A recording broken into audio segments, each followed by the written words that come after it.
Hey guys and gals, it's Shane Stevenson here at the Buffalo Naval Park. And for today's video, it's kind of a little window into a larger video that I'll be doing in the new year.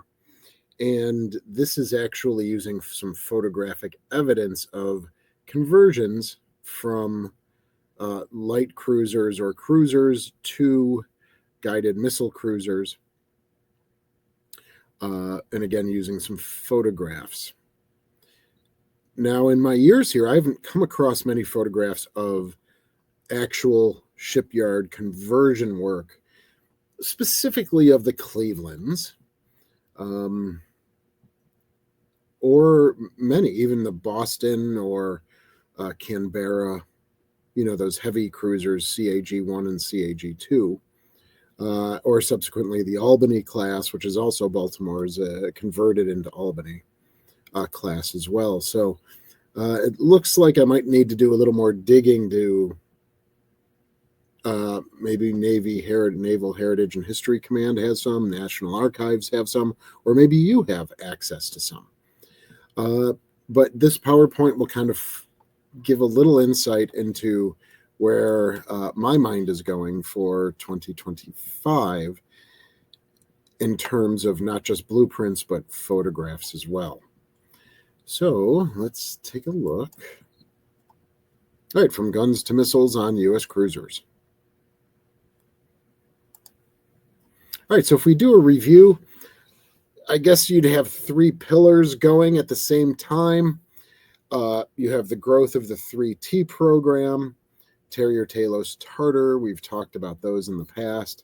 When Ryan Zemansky was here, he also talked about the 3T program. Of course, you have other threats coming during the Cold War, specifically from Russia. You have different platforms, more aggressive platforms being created. And in the U.S. Navy, you have the capital ship being the primary capital ship being the aircraft carrier. And how do you protect the aircraft carrier, especially in poor weather, when they might not be able to send up their squadrons to protect the fleet? You need something that is not weather dependent. So in 1954, they draw plans to study the platforms that are available. Right, we're now again in an austere period where not much money is wanting to be spent on ship construction. And then, of course, behind them, they have all of these World War II era ships available. So these three programs really studied, again, the hull platforms of the Worcester class, which is a light cruisers, the Clevelands, and the very light Atlanta class. The Atlanta class was kind of dismissed out of hand just because they were way too small. The Worcester class was considered a little more seriously, but there were only two hulls. That class only had two ships. There were many more that were planned, but because of the ending of World War II, they had not been constructed and they were canceled. So that platform only had two hulls. And of course, the Clevelands, now you have 26 hulls. And the Galveston, 98% complete, waiting to be reconfigured. So those are the pillars. You have the 3T program. You also have now this planned study and research of the Atlanta, Worcester, and Clevelands. But then you also had concurrently a design being done for a task force ship, or a task fleet cruiser destroyer design, which I would have actually loved to have seen. Again, maybe the plans are available, but it was never constructed. All right, and for this task force escort, this would have been about a 31,000-ton, 800 feet long.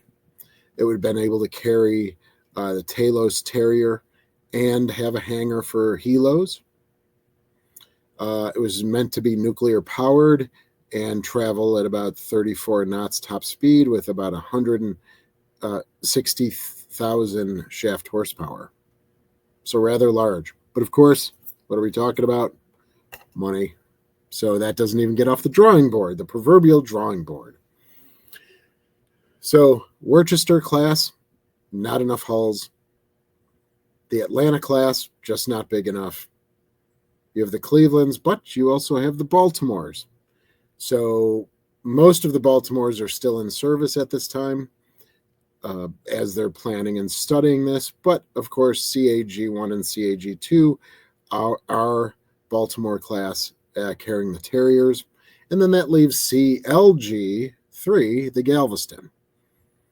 And then we take it from there.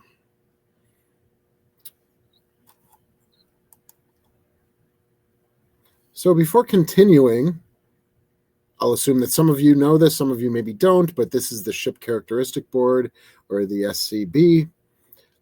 This was kind of an offshoot of the General Board. Right, I've talked a little bit in other videos about the General Board. The General Board was started in the year 1900, went to 1951, and it had a series of there was some credibility loss in there, and it was like an advisory board, but there was some credibility issues, and so the Navy and command structure decided to create a new one, the Ship's Characteristic Board, roughly doing the same thing, but being a little more separated out from the Navy structure.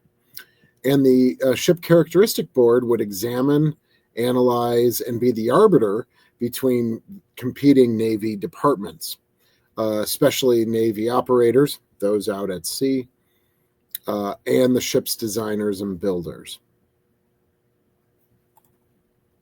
So what they would do is they would develop projects and then just number them, of course. And so what the USS Little Rock falls under is SCB, Ships Control Board Project 140. And then the subsequent amended SCB 140A.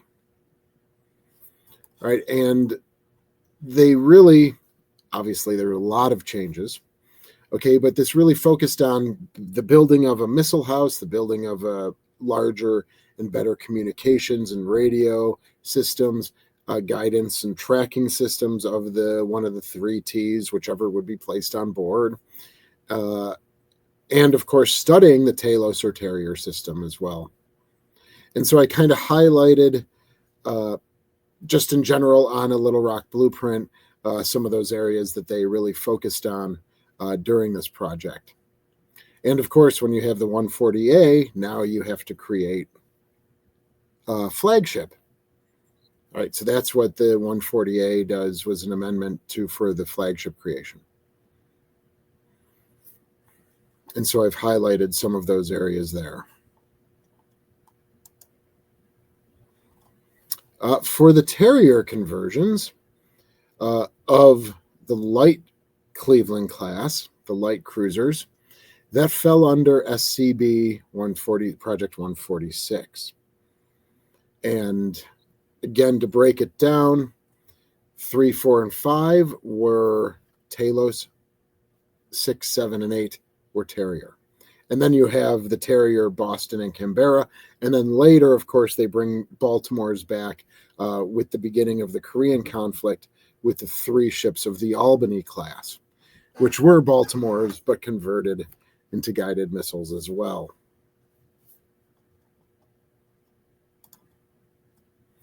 So, exciting photograph here.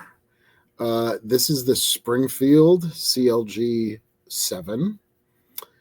Unfortunately, I wish we had some photos like this of the Little Rock. Again, in the collections, doing research online, I have not found any, but that doesn't mean they don't exist. So if you might have an idea, please leave a comment. So this is very early on in the Springfield's conversion.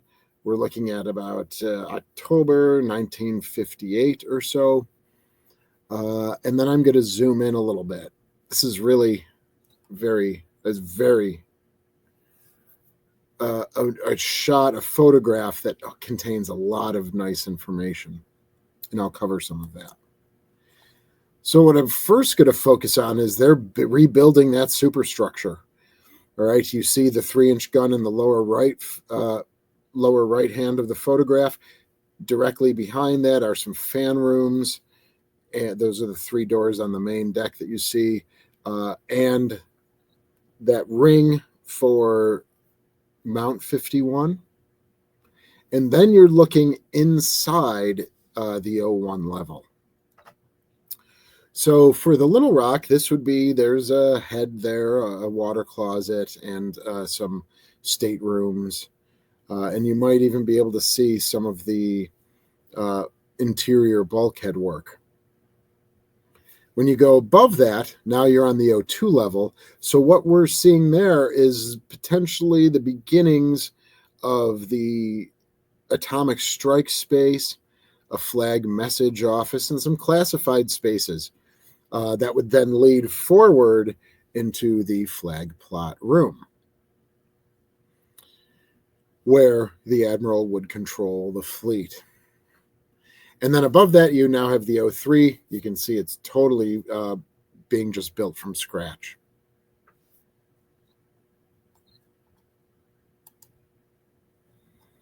And on the aft end, you see the beginnings of that aft superstructure being built. The missile house has already been completed, and you see the beginnings of the top of the missile house, which I've done videos on Little Rock before, and the base of that superstructure, which would lead more radar spaces, weapons control. I would, again, love to have done a comparison if one of these was still around, one of the Providence classes was still around, to compare it to our aft superstructure. Now they carried, for the Talos, we carry the SPG 49s. The Providence class carries, for the Terrier, the tracking system with the SPG 55s, so much smaller than our 49s. Now here's another image about a year later. So you can now see Mount 51. You can now see the completed 01 level. You can now see what looks to be exteriorly a completed 02 level. And now the 03 level is still exposed. But you can see the beginnings of the bridge and the wraparound bridge and the portals for lookouts.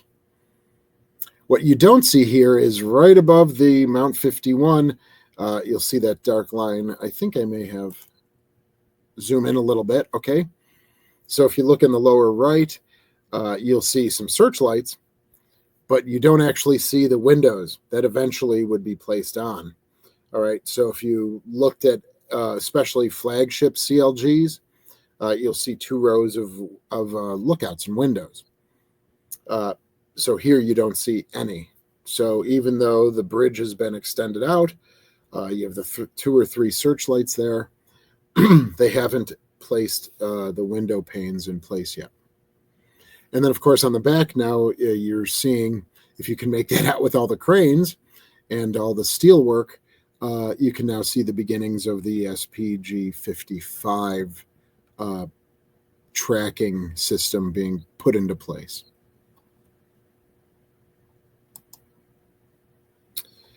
This is the one photo that I found of the Little Rock during some conversion times during an inclining experiment or an inclining test. So we are obviously, this is port, looking forward. Very clearly, you can see on the right. So I'm going to basically go from the right of the photograph to the left. You'll see the forward smokestack. Then you have like the flag, not, like the signal, the flag bag for the signal men. That door there leading forward is electronic countermeasure spaces. Then you'll see a door that's actually open, kind of in that tucked away in that alcove. That leads to a passageway for the radar. There's a couple radar rooms there, because right above you is Mount 37 and Mount 34 gun plot, the gun directors for the guns. And then you move forward and boom, it looks as though you're hitting a temporary, you'll see another like searchlight right there, and you're hitting like a temporary bulkhead or screen. All right, so I do zoom in a little bit here, because then you have what looks to be like fencing. All right, that, from the best that I can tell, those are life raft mounts where life rafts would go into, and you can see them placed very clearly around the rest of the photograph. But that must have been that 04 observation deck must have been, maybe like a waylay station or a warehouse for the rest of the life raft. But what I do find interesting, you'll see I edited this a little bit with the pink, but right underneath that pink line, you'll see that searchlight and then kind of that false bulkhead, because that is currently, it's open, so you can walk fully the length of the 04 level. I don't have any reason to guess why that was placed there. Maybe I'm not seeing the image right. Maybe it's actually farther away, but it looks to be where, it seems to be where that exterior bulkhead is with the handrail, and then it ends kind of right there. And then you have the handrail continuing forward. But for that pink line, what I did was currently post this photograph. This was December of 1959. I should have mentioned that first. There is now like a catwalk that leads from the gun director forward. Blueprint plans show it would have held a small radar, SPS 6, I believe it was. And we still have that little catwalk there that goes above on the 05 level and then is mounted with brackets and stanchions down to the 04 level. So I'm kind of showing that there.